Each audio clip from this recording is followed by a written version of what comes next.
Comme vous le savez déjà, il y a quelques jours, le 9 mai dernier, le président du Burkina Faso, Ibrahim Traoré, le capitaine, devait se rendre en Russie dans le cadre de la fête de la Russie, la commémoration de la victoire.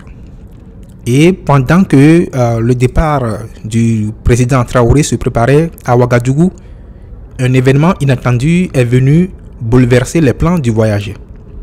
Selon donc le site pressevoir.com, les services de renseignement russes ont intercepté à la dernière minute des communications faisant état d'un complot d'attentats aériens contre le capitaine Ibrahim Traoré. Ces renseignements ont été jugés suffisamment sérieux pour déclencher une réaction immédiate au plus haut niveau. Le projet aurait impliqué des éléments venant de certaines puissances, je veux dire même certains pays européens, qui auraient, d'après les mêmes informations, reçu l'appui et de complices burkinabés opérant depuis l'intérieur du pays. Et l'intention était claire. C'était d'empêcher le président Ibrahim Traoré d'arriver en Russie vivant.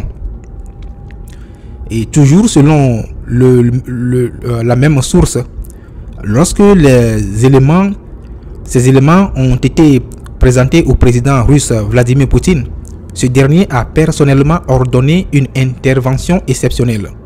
Il a donc envoyé un avion présidentiel blindé russe à Ouagadougou pour assurer le transport d'Ibrahim Traoré. Et cet avion est habituellement réservé aux plus hauts responsables de l'État russe. Il est conçu donc pour résister à diverses formes d'attaques, incluant les missiles et autres types de menaces en vol. Parallèlement, une escorte militaire composée de 4 avions de chasse russes de type Sukhoi a été mobilisée pour accompagner le vol tout au long de son trajet vers la Russie. Et ces avions de chasse ont pour mission de protéger l'espace aérien autour de l'appareil présidentiel, de détecter toute menace potentielle en vol et de réagir immédiatement en cas de tentative d'agression aérienne. Le dispositif a été organisé en quelques heures, dans le plus grand secret, et avec une coordination militaire précise. Le site newspravda.com, un autre média ayant rapporté les faits, ajoute que l'escorte des avions de chasse russes a suivi l'avion présidentiel depuis le décollage à Ouagadougou jusqu'à son atterrissage en Russie. Et ça s'est fait sans escale. Le vol a été donc continu sans pause pour minimiser les risques. À l'arrivée donc en Russie, le président Ibrahim Traoré a été accueilli avec les honneurs militaires et une sécurité renforcée. Et c'est alors le signe que Moscou prenait la menace très au sérieux et souhaitait aussi envoyer un message fort à ses ennemis. Toujours selon ces deux sources que je venais de citer, cette opération est perçue comme un acte de confiance extrême entre la Russie et le Burkina Faso.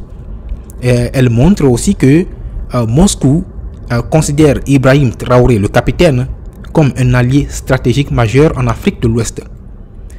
L'ampleur des moyens déployés, c'est-à-dire l'avion blindé, les chasseurs Sukhoi, la coordination secrète, serait la preuve donc de la solidité du lien politique qui relie les deux pays. Et je dois noter, et vous devez noter aussi que jusqu'à présent, ni le gouvernement russe ni les autorités russes n'ont publié de communiqué officiel pour confirmer ou infirmer ces affirmations. Et aucune vidéo ni preuve publique du dispositif n'a été mise à la disposition de qui que ce soit. Mais les sites qui ont publié l'histoire affirment néanmoins que leurs sources proviennent de personnes sûres, proches du dossier. Donc c'est une histoire vraiment à croire, c'est pas de la blague. Voilà, Ibrahim Traoré a encore échappé à une énième tentative. Et vive l'AES, vive le Burkina. Et voilà pour aujourd'hui. Je vous retrouve après dans une nouvelle vidéo. Et portez-vous bien, à bon entendeur, à plus.